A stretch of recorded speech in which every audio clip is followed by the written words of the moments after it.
Bom dia. Que a graça e a paz do Senhor Jesus Cristo seja em sua vida, no seu lar, em seus negócios.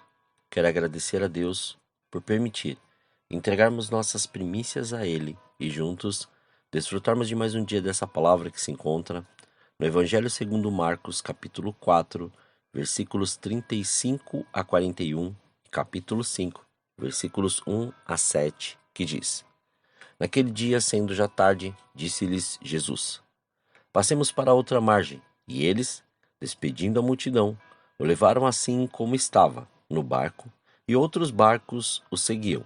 Ora, levantou-se grande temporal de vento, e as ondas se arremessavam contra o barco, de modo que o mesmo já estava a encher-se de água. E Jesus estava na popa, dormindo sobre o travesseiro.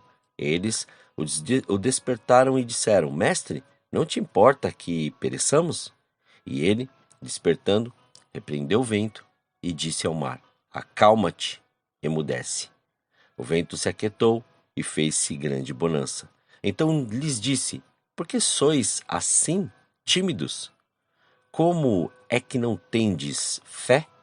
E eles, possuídos de grande temor, diziam uns aos outros: Quem é este, que até o vento e o mar lhe obedecem?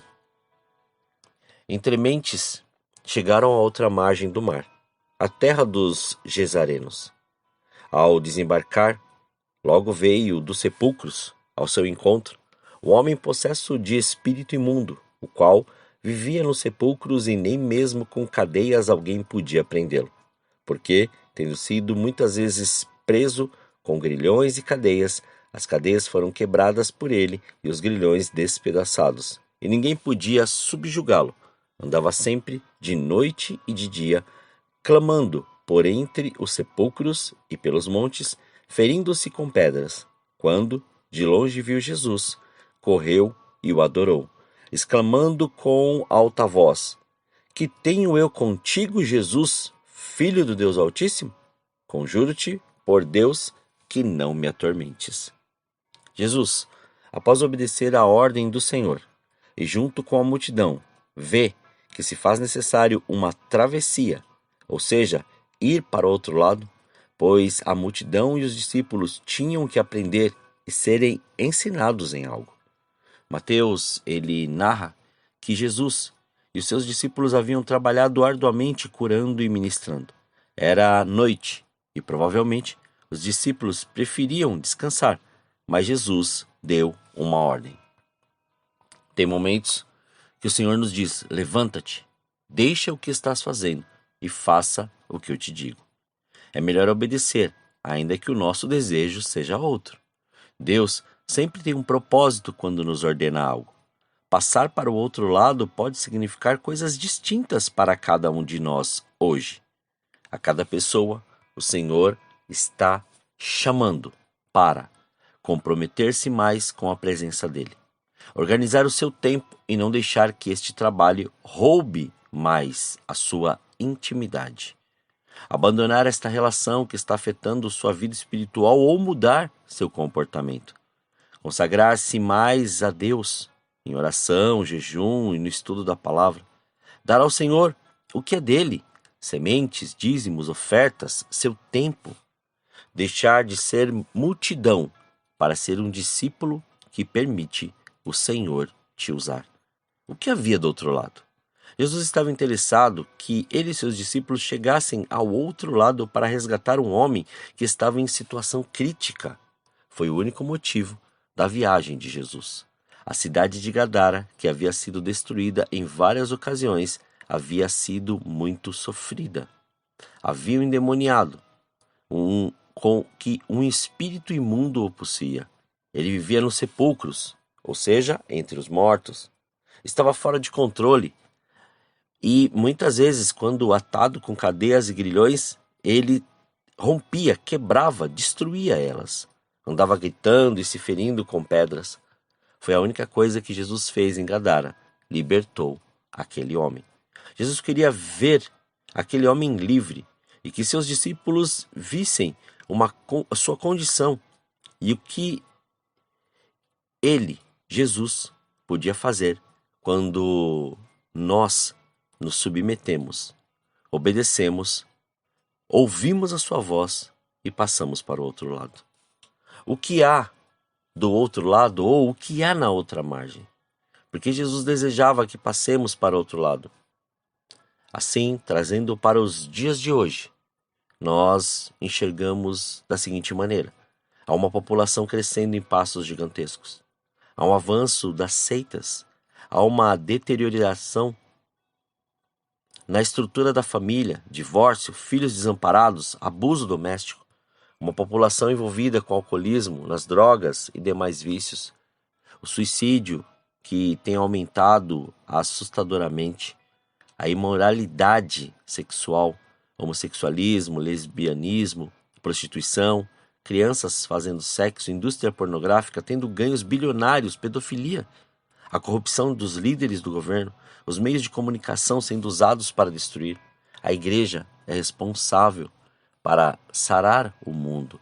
Ou seja, você, como corpo de Cristo, foi chamado para algo grandioso. Somos o sal da terra, somos a luz do mundo. O Senhor nos chama para passarmos para o outro lado, para sarar o mundo. A igreja ou o corpo de Cristo não pode estar alheio à situação do mundo. É certo que o inimigo se levantará forte nos últimos dias, mas também para os últimos dias o Senhor derramará do seu espírito sobre toda a carne.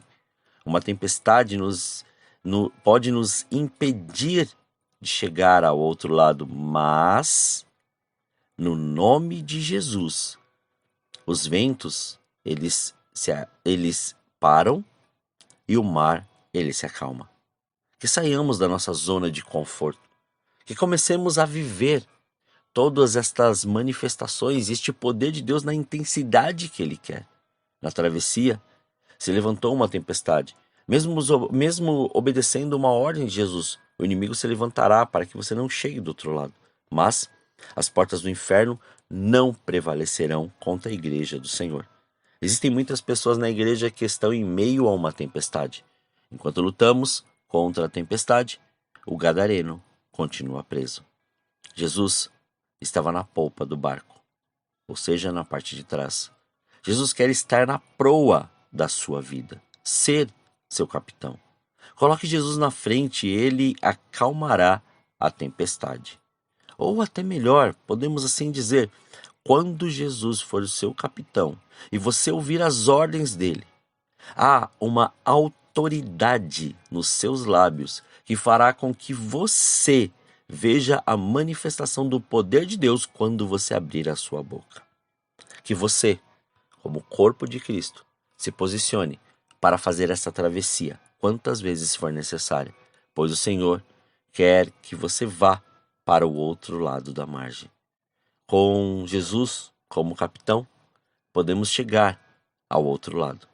Há um gadareno que continua preso se ferindo. Portanto, que possamos obedecer à ordem de Jesus e compreender que nele temos uma autoridade sobrenatural. Ainda que venham tempestades, ela só nos ajudará, ou melhor, ela só nos ajudará a sabermos que nível de intimidade estamos com o Senhor. Permita ser usado pelo Senhor. Saia da zona de conforto e viva o sobrenatural de Deus. Oremos. Pai, nós te louvamos e te agradecemos. Graças te damos, Pai, por esse dia.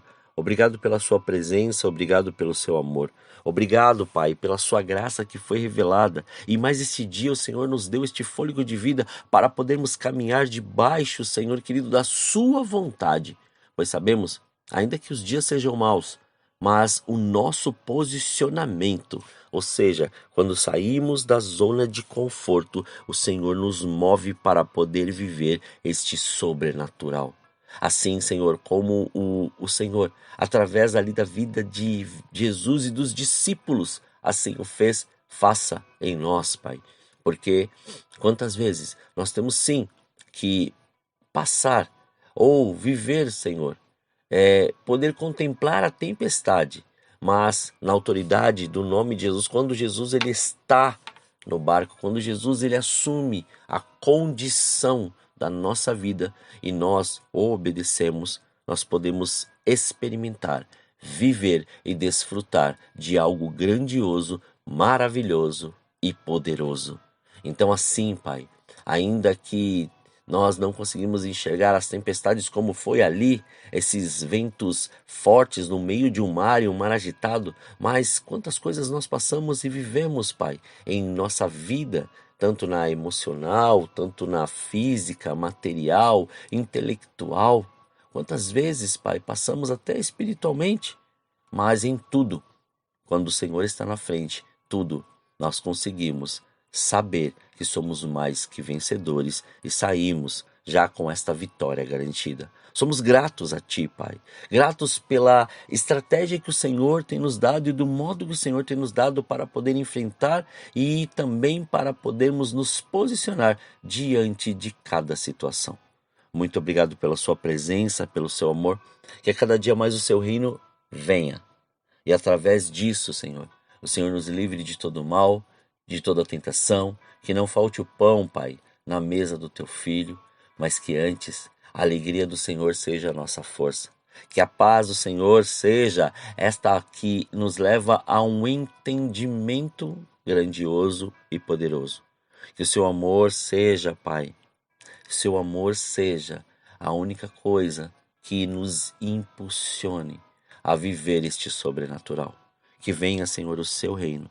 Por isso, a mais este dia, nós consagramos tudo que temos e tudo que somos, para que o Seu nome seja glorificado, exaltado e engrandecido. Muito obrigado, Pai. Assim, consagramos os nossos sentidos, consagramos as nossas palavras e consagramos o nosso comportamento, para que o Senhor faça e flua tudo de uma maneira sobrenatural. Graças nós te damos. Muito obrigado. Assim oramos, agradecidos, em nome de Jesus. Amém. Que você tenha um dia abençoado na presença do Senhor. E quem vos fala é o pastor Leandro Araújo, da Igreja Apostólica Caminho de São Paulo, capital. Deus te abençoe grandemente.